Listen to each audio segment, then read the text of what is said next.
And greetings to everyone. We're excited to share with you this update. And first of all, for those of you who maybe didn't know us before, we'll show a few pictures of the past. But we want to emphasize that we're very thankful to God for his faithfulness in guiding and sustaining us and leading us, and also for your support, knowing that you've been behind us in prayer and support. This is our first prayer card when we were in Costa Rica, and then shortly after Melissa was born. We lived in Carúpano for 10 years. We helped in 3 church plants as well as to develop Camp Chuparipal. We moved from Carúpano to Lecheria, where we worked 10 years, helping to start the IBM church, and during that time, our 3 children graduated from high school, Melissa being the last in 2009. In December of 2010, we moved to San Gennaro in Madrid, Spain, where we've been working on church planting for the last almost 14 years. In June, we went to Bangkok, Thailand for Team's first One Global gathering, over 600 workers. Most of us from the U.S., but there were several also from different countries who are partnering with Team. We went to a lot of meetings. Some of them were, for example, how to work in a multicultural team, or how discipleship works in different cultures. We found out that the 92% of Thailand is Buddhist and only 1% are Christian. And every home or business had a little altar in front of it. We were able to get out for a few excursions. We went to the Royal Palace and the Royal Temple, and we saw interesting modes of transportation and interesting foods, as well as very pretty flower arrangements they did. We thought that was an interesting way to make a flower out of a watermelon. And then, would anyone like to have some octopus tentacles for a snack? And I got to take a Thai cooking class. Okay, on our way back from Bangkok, we had a stopover in Istanbul, Turkey, so we decided we would take a 4-day vacation in Istanbul. And it used to be known as Constantinople, and it was the biggest city in the world for over 1,000 years. It currently has a population of 14 million.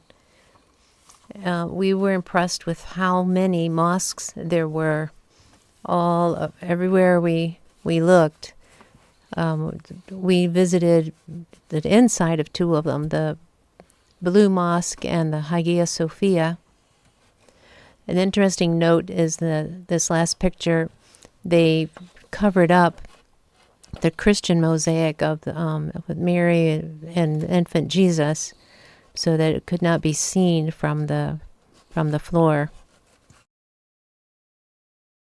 We took an excursion on the Bosphorus Strait, and during the excursion we heard one of the several times the call to prayer.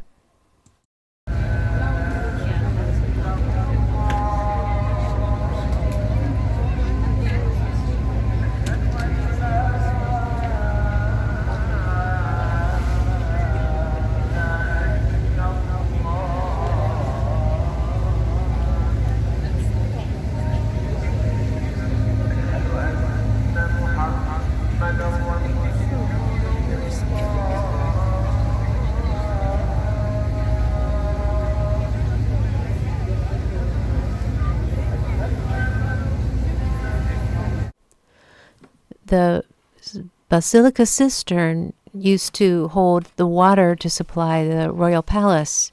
Very beautiful. And we saw interesting foods, of course, Turkish delight, lots of spices. And would anyone like to buy a 12-pound container of yogurt? We also enjoyed the famous fast food of Turkey, the wet burger. It kind of tastes like Sloppy Joe. As you recall, in June, we were able to purchase a locale for the church. Pretty exciting. It was on the ground floor with good accessibility. We signed an agreement to purchase it, and then in June, we finalized the purchase.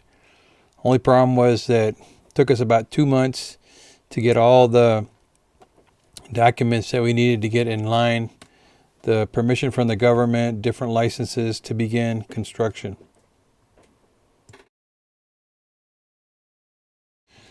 So in August, we were ready to begin the remodeling. This is what it looked like on the inside before we started knocking the walls down. We tried to conserve as much as we could. We took down the ceiling and the lights that we hope to be able to reuse at a later time. So once we had the ceiling tiles stored and the light fixtures stored, we were able to start on the fun project of knocking down the interior walls. It was a lot easier to knock the walls down than to pick up all the rubbish. But little by little, we were able to work on that. We were fortunate that in 1 week, there was actually 2 holidays.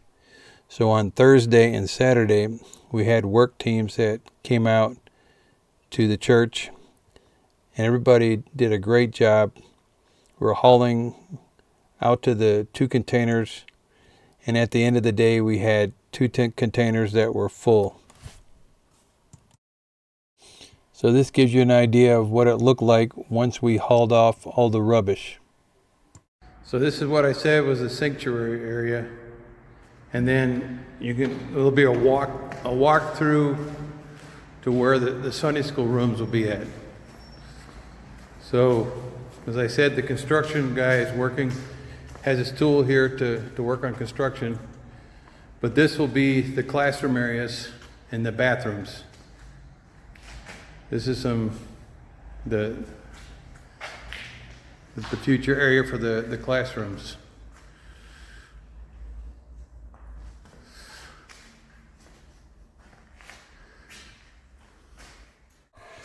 Once we had finished cleaning up the walls, we had to inspect the floor.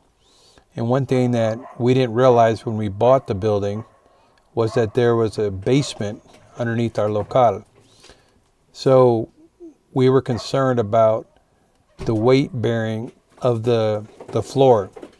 So the architect did not check this before he drew up the designs, and we found out that there was no wire mesh in the floor. So this means that we have to break up about 6 to 8 inches of the floor and then put down wire mesh so that the floor will hold the weight of supposedly the amount of people that the church will hold, which could be up to 160 people. So we had to hire a gentleman to come in, and he's charging us 30,000 euros to dig up the floor and put the wire mesh down and then put the concrete down again. So we were really disappointed because when we got a loan for the remodeling, we were not aware of this 30,000 euros in addition cost that it was going to cost us. We're above our locale right now, and just looking out, there's a park right across the way. So after church, the kids can go out there and run around. There's a little two different playgrounds. It gives you just a little bit of idea of what we have in front of our locale. The view of the park that's out in front of our property, where we can go and have activities. See, there's a park for bigger kids down there. There's also some basketball courts. In July and August, there are no regular activities, so we have more time for getting together with church people and friends. And in August, we celebrated several birthdays, including Peter's and our coworker Lawrence. And then also we invited people over on Sundays after church to hang out at the house, to get a bite to eat, and have a dip in the pool to cool off. Sharon organized the children's ministry team for a morning of reorganizing and cleaning out, and also a morning for training and reviewing the new Sunday school material for this year. Eddie and Marha joined our church back in 2017 and has been with us ever since. In 2019, he had the opportunity to go with fellow Deacon Norville to a 9 Marks Weekender in Washington, D.C. We've enjoyed working together, traveling together to Edinburgh to a church planting conference. Eddie applied to get a grant from the European Missionary Fellowship. They're providing a grant for him for 7 years to work full-time at the church. The first 2 years, he'll get a full salary, and then for the next 5 years, they'll reduce it 20%, with the goal that by the end of the 7 years, the church will be able to support Eddie 100%. Peter continues to serve as the coordinator for the William Carey Seminary in Madrid. We currently have 30 students from 10 different churches around Spain. John, on the left here, is a deacon in our church, but is also elder in training. The other two men, Mark and Geraldo, are also in our church, and we have 3 ladies from the church studying biblical counseling. Joel is an elder in Ponferrada, León, also in our program in his 3rd year. And then we have 4 people from Valdemoro who are studying in the William Carey. Alejandro is to my left. He was an elder in training and has been in the program now for 2 years.